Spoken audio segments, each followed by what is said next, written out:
na-interview siya, talagang lumabas sa bibig niya, eh.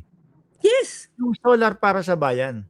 Yes. So, Dun niya medyo dun niya paano niyo yung madi-deny yun?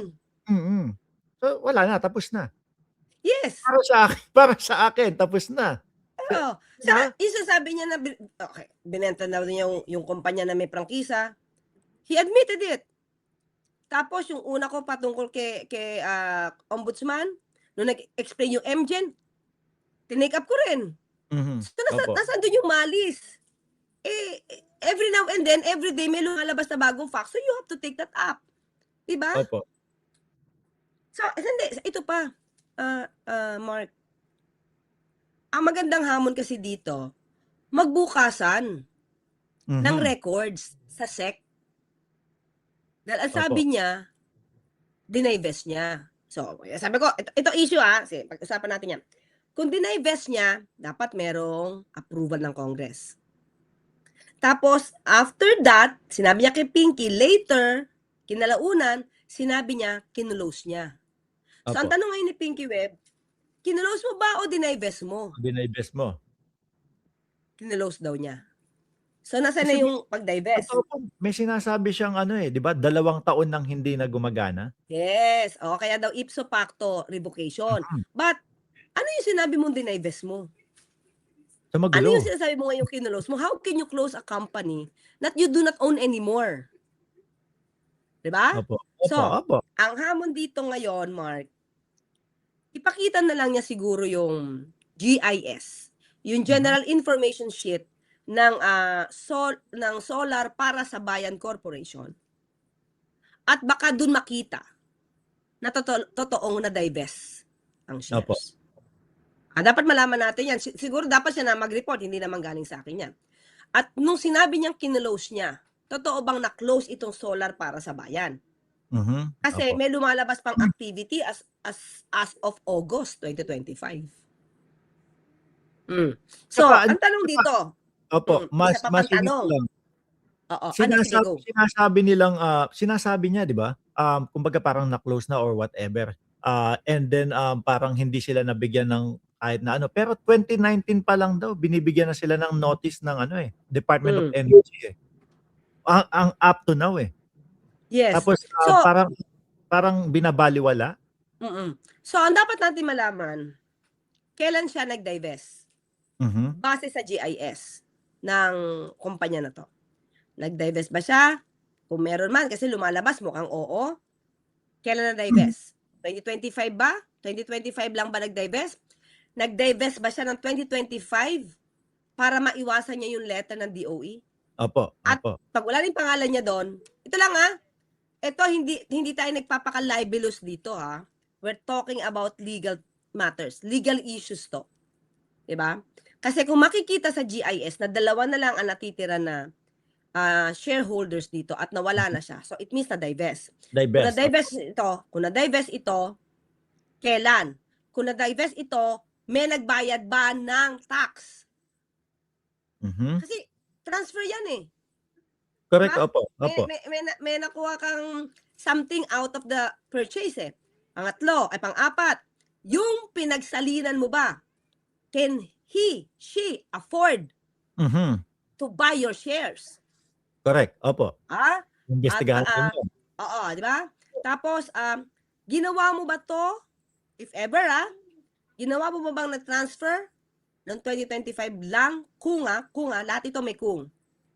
Ito ba ay ginawa mo para sabihin mo na, I have nothing to do with my corporation. I do not receive any letter.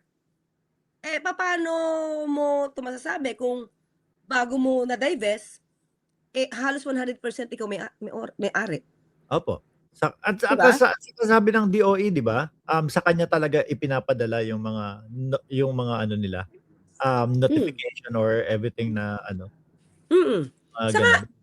Saka ganito yan, Mark. Sa aking pagkakaalam, pag ikaw may prangkisa, dapat may annual report ka. Kasi nasubmit din sa Kongreso. May book, di ba po? Oo. Diba? Kasi may prangkisa ka So, parang ang hirap takasan, ay hindi na kami nag-ooperate for 2 years. So, wala kang report. Diba? Una, may mga empleyado ka ba dyan? So, kung hindi ito nag-ooperate, paano yung empleyado mo? 'Di ba? Kung hindi Opo, ito nag-ooperate, 'di wala na sweldo yung empleyado mo. Dapat i-report mo yan sa DOLE, natanggal na sila. I-report mo yan sa BIR, na wala ka na kasi para hindi ka na tuloy-tuloy pagbayarin ng kanilang correct. Opo, sa opo, income opo. tax. Opo, 'Di ba? I-report mo yan sa PhilHealth kasi para yung contributions nila maputol. opo. I-report mo yan sa Pag-ibig. Naalala Oh. ko 'yun, naalala ko kasi dati meron akong 2 restaurant diyan sa Pilipinas. Mm. And then ang akala ko wala na, close na natin, sige. Yun pala talagang ang dami mo pang, Yes. gagawin. Kasi kapagka hindi, Oo. tuloy-tuloy lang yung pati yung sa BIR, pati sa kanila Yes. mag-e-enroll ka lahat. Opo. Tama. Pati yung penalty mo sa Mhm. business permit mo, tuloy-tuloy yun kasi hindi alam ng local na hindi ka nag-ooperate. So you have to report that. Mhm. Ang Opo, dami niya ngayon, marami siyang sinabi, lagi siya nagpapa-interview. Lahat ng sinabi niyang yan, hahanapin yan. correct. Mm. Hindi kaya dahil talaga ang nakikita ko kasi, eto sa'kin lang 'to, attorney, alam na niya 'to, eh. Kasi nase-sendan na sila ng notification, nase-sendan na sila ng mga, Hmm. "Oh, eto, hindi niyo ginagawa yung dapat niyong gawin," 'no? Yearly parang tipo bang, gano'n, iba na yung pangulo ngayon, hindi na yung dating pangulo na nako-cover ako or nahahaligihan ako, eh, sandali lang, gagawa ako ng eksena. Levi Step Oo. Cabral Files. Kumbaga Puwede. Para parang maiwas yung istorya. parang dito ko kayo dadalhin, 'no, Hmm. para yan kasi matagal na akong, pinapadala ng mga sulat niyan, 'no, alam ko napuputok na yan, sooner or later papaputok ako ng iba. Hmm. Para yung tao dun nakatutok. Yes. Zero Puwede, zero pa. puwede, puwede. Mhm. And pati yung pagsasampa ng kaso sa'kin, puwede to divert the issue Opo. para ang lalabas dito,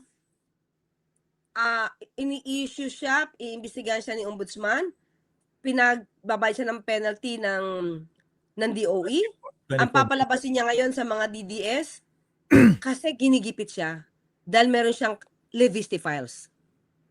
Wala Ganun naman yung gusto niyang nilalabas, palabasin. pero wala pa din nilalabas, 'di ba? Yes, Ay wala pa. hindi, sorry Meron baka yata sa sabihin fake news Facebook, ako. Meron, pero sa iba. parang pili lang niya. Actually, hindi ko pa siya nakita talaga, eh. Meron akong mga nakita pero, Sa pino-post niya Facebook ano, pero sa Facebook. pili. Kaya po ang Mm. daming nagsasabi na, "Paano namin papaniwalaan yan, halos 4, 5 buwan mo ng hawak yan tapos ngayon mo lang ipaglalabas or whatever."